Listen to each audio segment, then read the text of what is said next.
Hey guys, so I've made a website, massimmersionapproach.com. You can go to mattversusjapan.com as well. It will take you to the same website. And I've just uploaded my first big series of posts on there. There's still not that much content up there, but I've uploaded a series of posts on how to optimize Anki. It's actually about a specific subset of Anki optimization that I call low-key Anki. It's a modification you can make to Anki that's going to seriously improve your experience using Anki. You're going to have less reviews. Reviewing itself is going to be a more pleasant experience, and you might even remember cards better. So this is a 12-post series. I want to read you the first post in the series out loud to you right now to give you an idea of what it's going to be like and hopefully get you interested in it. So here we go. Let me do that right now. So low-key Anki. Intro. When used with default settings, Anki's algorithm is horribly inefficient. Although we can never expect Anki's algorithm to approach the same levels of efficiency as more advanced algorithms, such as super memos, by modifying Anki's settings in the right way, we can make significant strides in that direction. Making Anki's algorithm more efficient means becoming able to learn more things in less time, and in certain situations, remember what we learned better. Sounds nice, doesn't it?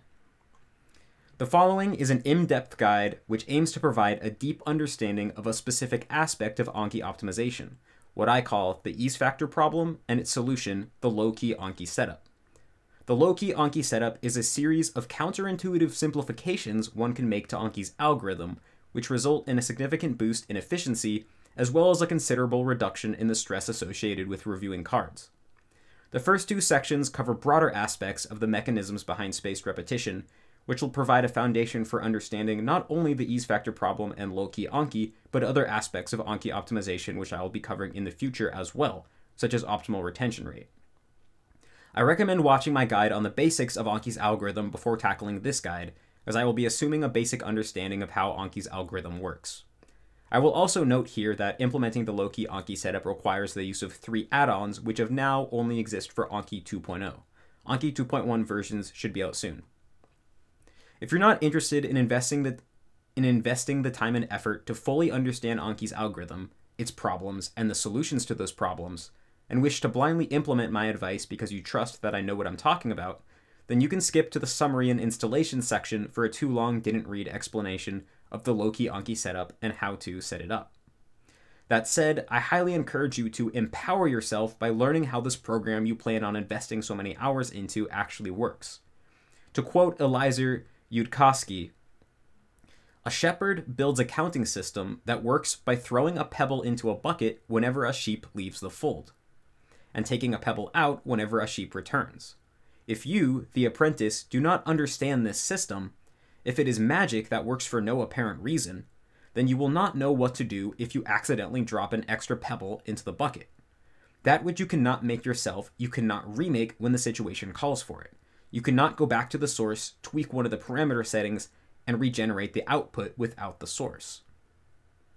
All information I don't specifically cite either comes from the Super Memo website or the Anki manual. So that's the first of 12 posts on the Anki, low-key Anki setup. It's going to give you a deep understanding of how Anki's algorithm actually works. What is Anki optimization? What does that really mean, and how does it work? And hopefully you're going to walk away to the point where you could rederive all the conclusions that I came to all on your own. You won't need me to tell you how to optimize Anki, because it will just become common sense to you based off the knowledge of how Anki actually works. So it might take you up to an hour to make your way through all 12 of these posts, but I highly recommend doing so because I guarantee that it's going to completely change the way that you use this program and your experience using the program. And if you're planning on using this program Anki for months and weeks and months, years to come, then it's going to be highly worth this investment, I guarantee you. And in the future, I'm also going to make another post going over all my conclusions about optimal retention rate, and then the rest of how to optimize Anki. I'm going to start working on that right now that I finally finished this post. So yeah, I also just wanted to talk a little bit about, how I'm thinking about trying to make this transition from, instead of working on videos more regularly, working on text posts, and there's a few reasons for this. First of all, making high quality text posts takes a fraction of the time of making high quality videos. Now, I have a few different levels of quality of videos on my channel. There are some videos where I just turn on the camera and ramble. There are other videos where I put a little bit more effort into. I take multiple cuts of, multiple different sections and slice it together, but I'm still kind of just, pressing record and stop, and I don't really have a complete plan as I'm making it. And then there are the high quality videos like my Remembering the Kanji video, where I actually write an entire full fleshed out script beforehand, and then I narrate it line by line, recording each line multiple times, and then I edit a video to go with whatever I'm talking about in the video. And so, of course, if I'm making a video where I just turn on the camera and ramble, then that doesn't take very much time at all. But if I want to make a high quality video like my Remembering the Kanji video, like for example, that video took me an entire month to make, and I was working on it nonstop for that entire month. And basically, making a high quality text post just takes a fraction of the time, because basically, in order to make a high quality video like the RTK video, first thing I have to do is write a full fleshed out script. And when I make a text post, I'm basically doing the same thing, except after I finish the script, it's pretty much already done. And I don't have to record my voice, which takes forever because I'm not a voice actor, and I don't have to edit a video, which really takes forever, because if you've never edited a video before, video editing takes an inordinate amount of time. It's really crazy. And so basically, I realized that I kind of have been falling into this trap where the most fundamental, most important concepts when it comes to, self-directed immersion-based language learning, such as, acquisition versus learning, input before output, the input hypothesis in general, how to make, what is I+1, how to make I+1 sentence cards, how to start outputting, and all these, the most fundamental ideas, I haven't been able to make videos about, because I've kind of set this standard for myself where I try to make a video every week, but there's no way I can like, if I'm going to make a video for one of those fundamental topics, it's important that I make it a high quality video, but there's just no way I can make a high quality video in a single week, because it's way too much work and takes way too much time. And so I end up making these videos that are easier to make and still have good content in them, but I end up having all these, videos about more smaller aspects of the process and less about, the truly fundamental things which people need the most. And so I think that by transitioning to making posts on the website, I'm going to be able to, it's going to be a lot easier to focus on working on those more fundamental topics. And, what I'm really realizing now, trying to, formulate the website and make a kind of bird's eye view of the whole site, because what I want to do is, set the site up so that, you go to the site, it has a homepage with a button for like an introduction. You go to the introduction page, it has a brief introduction, and then it takes you to the table of contents. And the table of contents is ordered hierarchically. You can start at the top and read it down in any order, and just read it down, and then it will slowly introduce you to all the concepts you need to know in, a natural order. And it will also be easy to go and find a specific information on a specific topic if you just are looking for something, in particular. So in order to do that, right, I have to basically first come up with all the important topics I want to talk about, and then think about what's the best way to organize them, what's the best order to introduce them, so that it's easiest to guide someone who's completely new to all of these ideas, to naturally guide them to where I want them to be, which is that they have a deep understanding of this process, they understand these ideas well enough to direct themselves and meet their goals. And doing this is very difficult, because a lot of the concepts that are really important to language learning, they kind of rely on other concepts to be fully understood. It's like, if you want to understand concept A, well, then you need concept B. And if you want to understand concept B, you need concept C. But in order to understand concept C, you need concept A.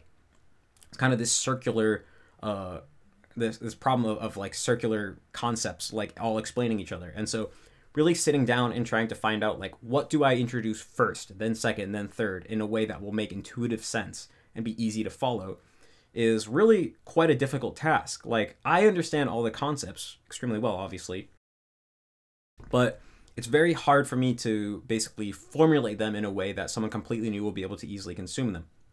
And that's the biggest thing that's missing right now, right? Because if you want to get into MIA or you want to get into AJAT or just immersion-based learning in general, you know, you kind of have to just like watch a bunch of random videos from like Steve Kaufman or from me, or flip around random articles on the table of contents and just like slowly piece it together.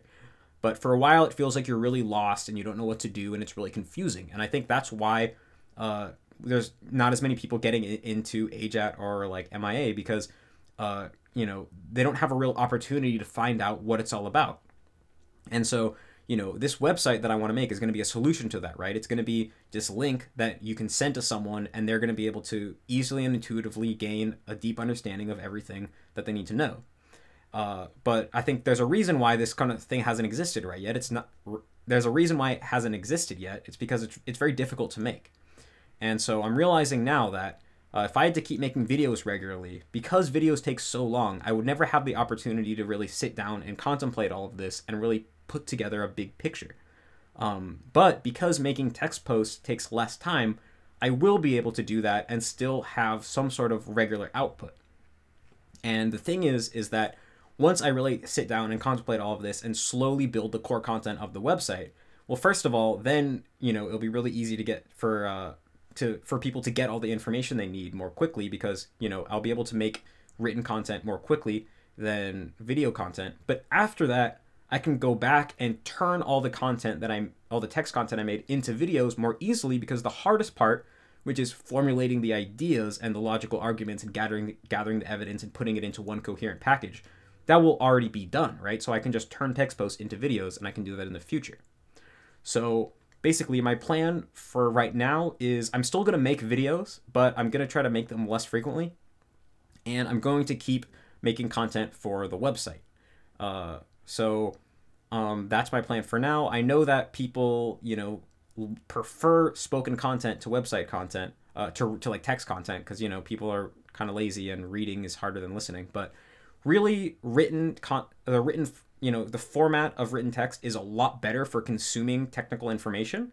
Like, if I tried to make this post about Loki Anki, where I'm explaining the details about Anki, into a video, it would have been very hard to follow, because you know, it takes some thinking as you're going along. You know, I'm introducing a lot of new ideas and concepts, and you have to piece together a lot of different things. And if it's a text post, you can go at your own pace. You can pause after a sentence and think about it. You can scroll back up and look at a paragraph earlier really easily. You can look up a word you don't know or an idea you don't know. And so it's just more fit for consuming advanced technical information. Whereas in a video, it's just, you know, you don't get to choose the speed. It's all coming at you really fast. It's not as tangible. And so it's harder to take as much away. It's really kind of an inferior medium if you want to learn, like gain deep understandings of advanced topics. So I really encourage you guys to get over your laziness and just go read this post, because it's really going to benefit you. I'm pretty confident in that. I worked really hard on it. And hopefully you stick with me and keep supporting me. So yeah, thanks to everyone who's supporting me on Patreon. Definitely would not be able to do this without you. I really appreciate your support, because I really want to try to make MIA into a big thing and really, you know, change the language learning landscape and really help people who are serious about language learning meet all their goals. So, you know, that's all for me. You'll probably be hearing from me soon, and yeah, good luck, guys.